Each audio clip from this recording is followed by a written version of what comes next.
Estamos aqui de volta para dar início ao terceiro vídeo da primeira aula no nosso curso de Exu na Umbanda, na plataforma Umbanda Grátis.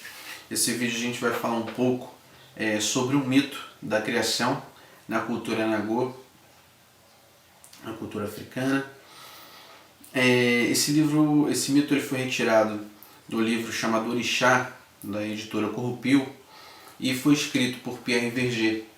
Pierre Verger ele tem uma história muito vasta, onde ele fez pesquisas de campo muito complexas, muito completas também, para nos trazer essas informações e explicar um pouco sobre toda a cultura afro-brasileira, a religião afro-brasileira existente no nosso país. Esse mito ele é um mito da criação. Ele é da seguinte forma: Deus, o Olorum, em um certo momento da eternidade, decidiu dar início à sua criação. E Deus criou o vazio, para que dentro do vazio pudesse estabelecer o todo.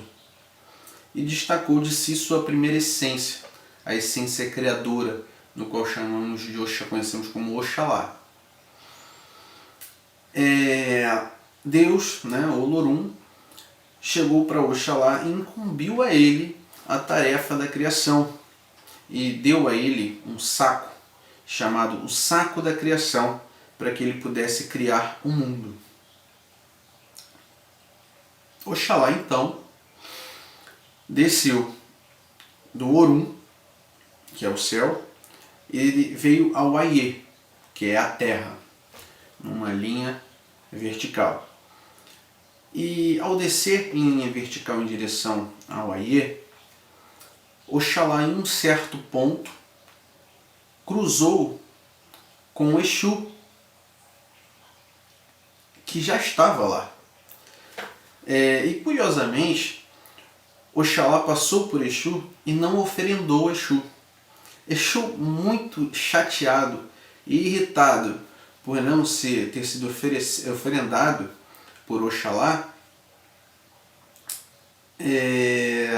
cabe aqui também uma observação: o orixá Exu, conhecido como Senhor da Magia, ficou diante de sua irritação e bastante chateado, fez uma grande magia para que Oxalá sentisse muita sede.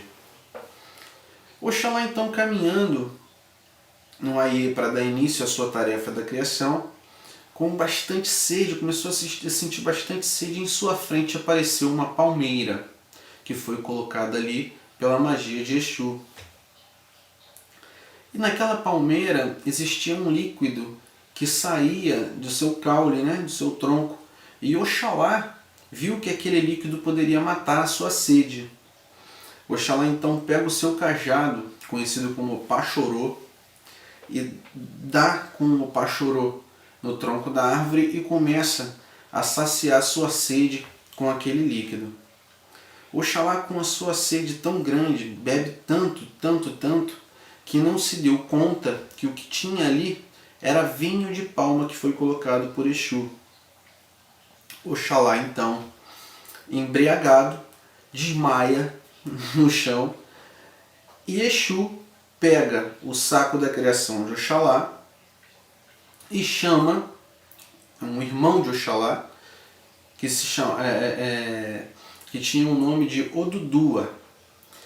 Ele chama esse irmão de Oxalá, que nesse momento já havia sido destacado do nosso grande criador, e dá a Odudua o saco da criação e diz: Odudua, faça a tarefa que foi dada ao seu irmão, já que ele está dormindo, e o qual você tanto queria realizar. Odudua então dá início ao trabalho da criação, e Oxalá,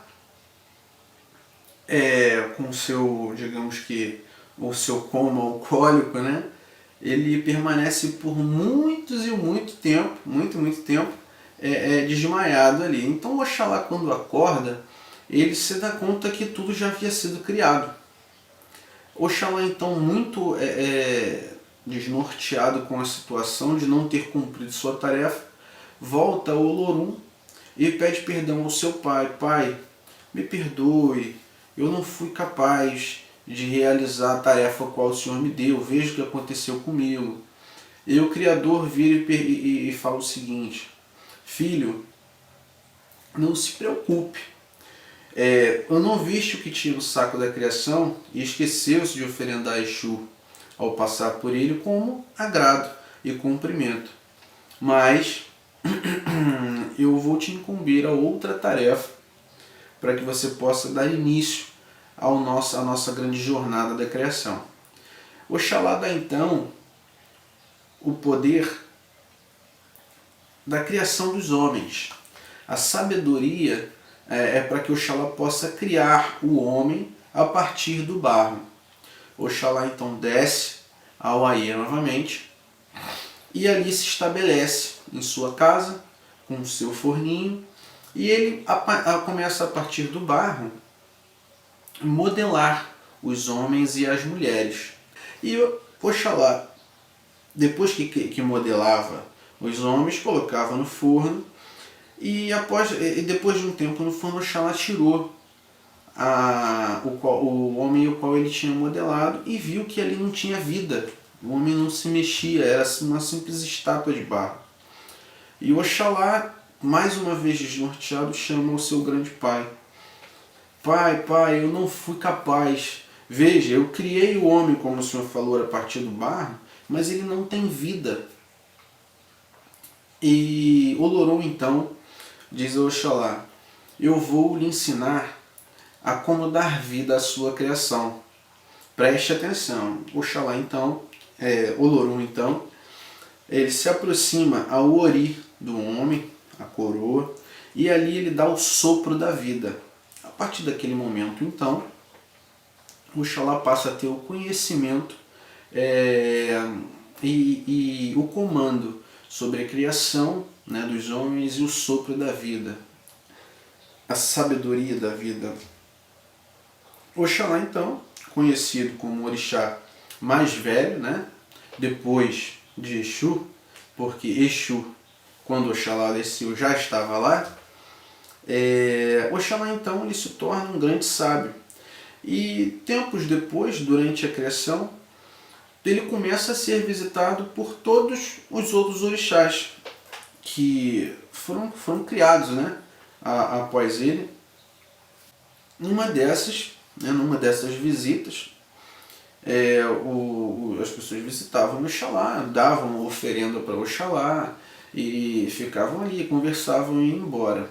Exu, um certo tempo depois, foi visitar Oxalá. Oxalá, muito conhecido também, deve ser por isso que a gente conhece como Orixá do Perdão, recebeu Exu com todo amor e carinho. E nem sequer falou sobre o assunto e o qual Exu tinha feito com ele, a brincadeira, a magia que Exu havia feito com ele. Recebeu Exu de braços abertos. E Exu, o mais esperto dos orixás, ao invés de simplesmente visitar Oxalá, ele fala para Oxalá o seguinte: Oxalá, eu quero morar com você, eu quero servir você para o que você precisar. Oxalá, muito agradecido, né, dá início à sua criação e tem como um grande companheiro, né, de ajuda o seu orixá Exu. E durante esse processo, Exu servindo a Oxalá durante muito tempo, Oxalá fica muito agradecido.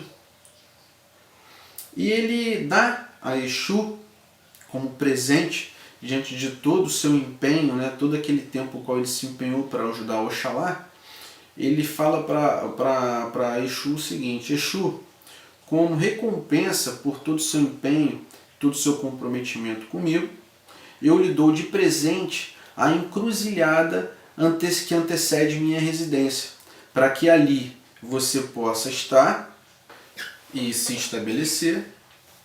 E a partir de hoje, todos que vierem me visitar e trazer uma oferenda para mim, devem trazer essa oferenda para mim, terão também de trazer antes uma oferenda para você. para chegar à minha casa. E assim então, Exu ali se estabelece e começa a ser oferendado por todos que vão a visitar Oxalá. Um belo dia, Oxalá recebe a visita de Orumilá, o senhor do oráculo, né? E Orumilá fala para Oxalá o seguinte: Oxalá, eu quero um filho, eu quero que você faça um filho para mim. E assim percorreu o tempo, Oxalá na sua tarefa da criação, sempre prosseguindo com a criação dos anjos, mas sempre se esquecia de criar o filho para Orumilá. E Orumilá, toda vez que ia até lá, oferendava Exu, oferendava Oxalá, mas o filho dele nunca estava pronto. E Orumilá, então, ele fala, um certo dia, vai até a casa de Oxalá e fala para Oxalá: Oxalá, se meu filho não está pronto, eu quero aquele que está na encruzilhada como meu filho.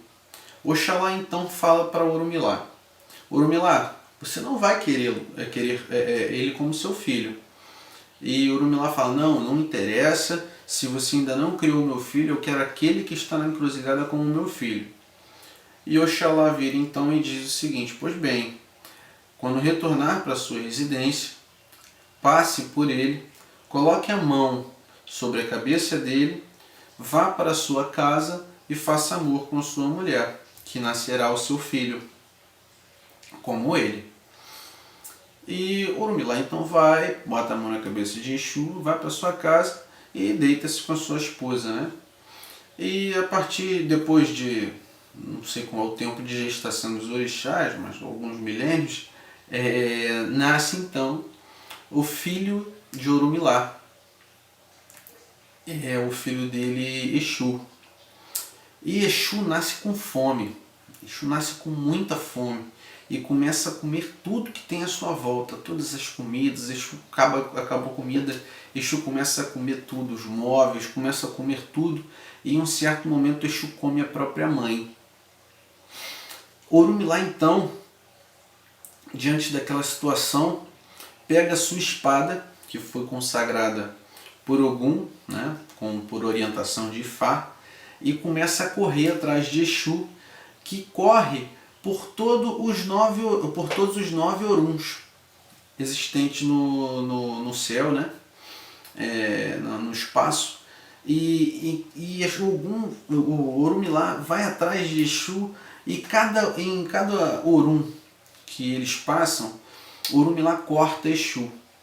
E cada pedaço que Orumilá corta Exu, nasce um outro Exu e fica naquele Orum, no qual existe um orixá, já existe um fundamento, e Exu é cortado em vários pedaços. Em cada Orum que ele passa, Orumilá corta Exu. Diz a lenda, né, diz o mito, que Exu foi cortado em 201 pedaços, que é só um número, entendo eu, de uma forma simbólica, para dizer que existe um Exu para tudo, né? Para tudo existente na Terra existe um Exu. E no espaço, né, existe um Exu. E dessa forma, então, percorrendo todos os 9 Oruns, até que Exu é encurralado no último Orum.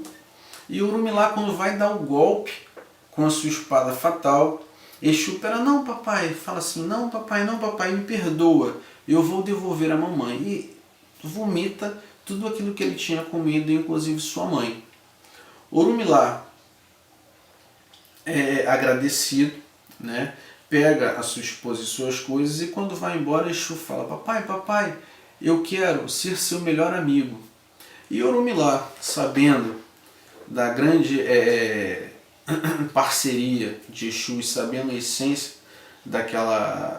daquele orixá, sabe que o Exu, a partir daquele momento do seu juramento, vai ser um grande amigo e um grande colega e digamos que compartilhador das suas necessidades, né?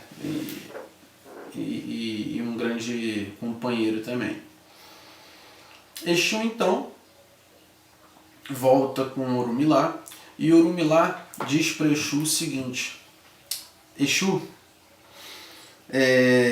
como você tem bastante axé, axé quer dizer poder de realização, né? Esse é o significado da palavra axé. Os orixás têm axé. E Orumilá fala então o seguinte: diante de todo o axé que você possui e todo o companheirismo que eu terei de você agora, como presente, eu vou lhe dar o Merim de Logum, que é o oráculo de Búzios, né? A gente conhece como oráculo de Búzios. A partir dali, Oxum, uma das esposas de Orumilá, fica bastante enciumada, e Orumilá fala para Oxum o seguinte: não, fique tranquila, minha esposa, em homenagem a você, eu vou dar também às mulheres o poder de ler o oráculo de Búzios. Então, a partir daquele momento, os homens e as mulheres passam a ter o dom, poder ter o dom de fazer a leitura no jogo de Búzios. E a gente consegue identificar também a partir daí, né, que todos os orixás se manifestam através do jogo de Búzios, mas somente Exu é quem fala através do jogo. A gente vai na próxima aula, no próximo vídeo, fazer agora um apanhado sobre esse grande mito, que é repleto de ensinamentos, e a gente vai conseguir destacar algumas formas que são fundamentos que dão base para a nossa religião, no qual a gente já tem um conhecimento que a gente não sabe como surgiu. Muitos não têm esse conhecimento e agem de forma errada, ou muitos até têm, mas não sabem de onde veio através das entidades que tanto nos guiam e nos guardam, ou então através de algum livro, enfim, ou até mesmo através da própria intuição. Mas isso é algo já de base que a gente tem através de uma literatura feita por nós, feita pelos homens, nos quais tem todos esses ensinamentos que justificam toda a forma o qual a gente caminha hoje dentro da nossa religião de Umbanda. Tá bom, pessoal? Até a próxima aula, até o próximo vídeo. Está sendo um prazer para mim passar para vocês todas essas informações, e eu espero vocês no próximo vídeo. Que Oxalá nos acompanhe, que nosso grande Criador, nosso Pai Olorum, nos dê força para essa caminhada desse estudo, e que o nosso grande Orixá Exu dê base para as nossas entidades, os nossos guardiões, nos guardarem durante o momento que a gente estiver praticando esse estudo e esse curso, para que a gente possa ter um melhor entendimento possível das informações que estão sendo passadas aqui. Tá bom, gente? Um abraço, até o próximo vídeo. Tchau, tchau.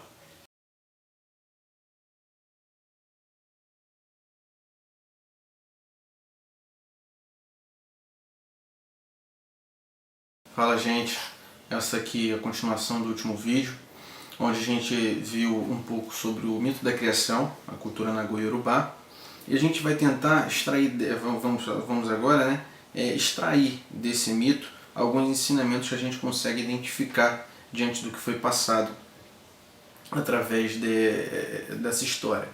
Bom, a gente consegue, de uma forma mitológica, né, dentro do que foi passado, extrair uma explicação sobre a criação, né, o início de tudo, onde a gente consegue identificar o princípio masculino, o princípio feminino e das coisas dentro da cultura Nagô-Yorubá. Oxalá, em sua caminhada, ele também teve, né, os seus aprendizados, digamos assim, e ele cometeu também os seus erros, né? Ele também teve os seus momentos de prova, onde quando ele passou por Exu, por não ter oferendado, ele passou pela prova da sede, onde Exu, através de sua magia, o fez sentir uma sede imensurável, onde ele caiu naquela cilada diante do fato dele ter passado e não ter oferendado a pessoa pelo qual se encontrava no caminho dele. Diante daquilo tudo que aconteceu, Oxalá se recolheu ao grande Pai, né, na sua expiação, recolheu a sua mente, levou seu pensamento ao grande Pai e foi até ele em busca de perdão né, pelo que ele tinha cometido, pelo erro que ele tinha cometido e por não ter conseguido completar a sua missão, né, digamos assim, que foi dada pelo Pai, que era a tarefa da criação.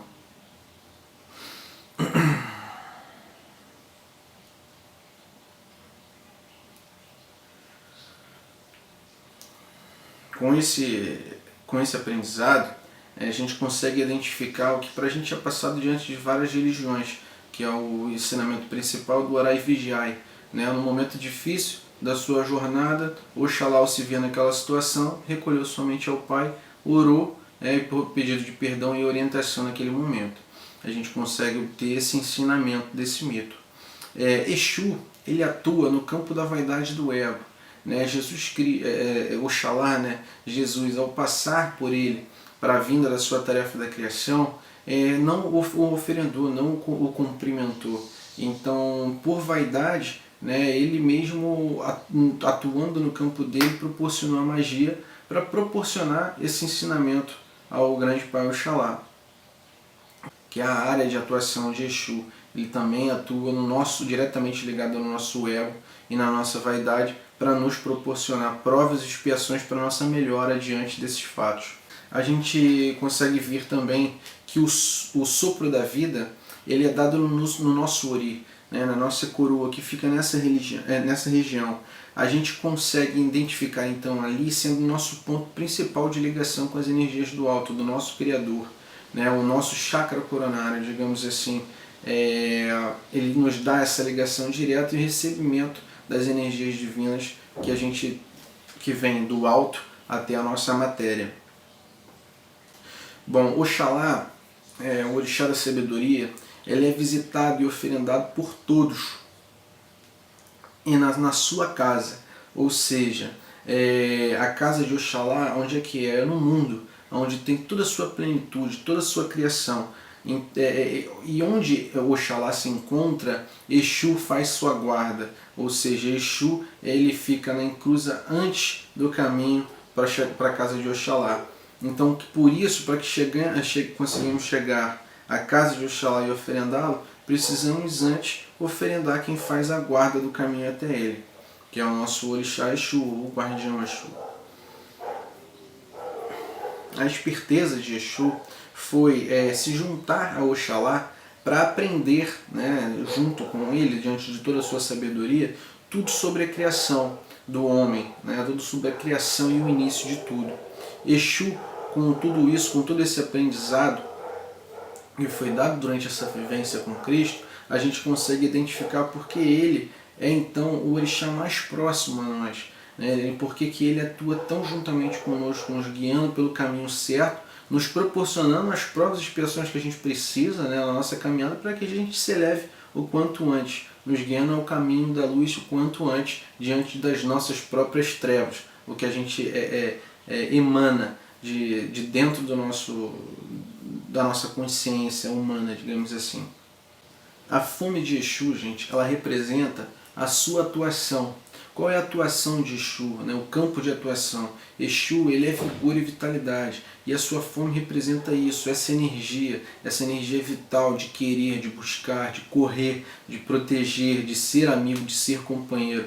Essa vitalidade, essa força de vida que ele nos passa. Né? Então essa fome significa aí que a gente identifica no mito, a gente pode identificar nessa parte do campo de atuação dele, que é o campo de atuação da vitalidade, do vigor. Orumilá, que é o orixá do oráculo e da revelação, ele, diante do comprometimento de Exu em ser seu amigo, por não ter, durante o trato do mito por Orumilá, não ter acertado ele com a espada no último Orum, Exu se compromete a servi-lo e ser seu amigo para sempre, na eternidade. E Orumilá dá a ele o oráculo de Merim de Lugum, que é o jogo de Búzios, o oráculo de Búzios.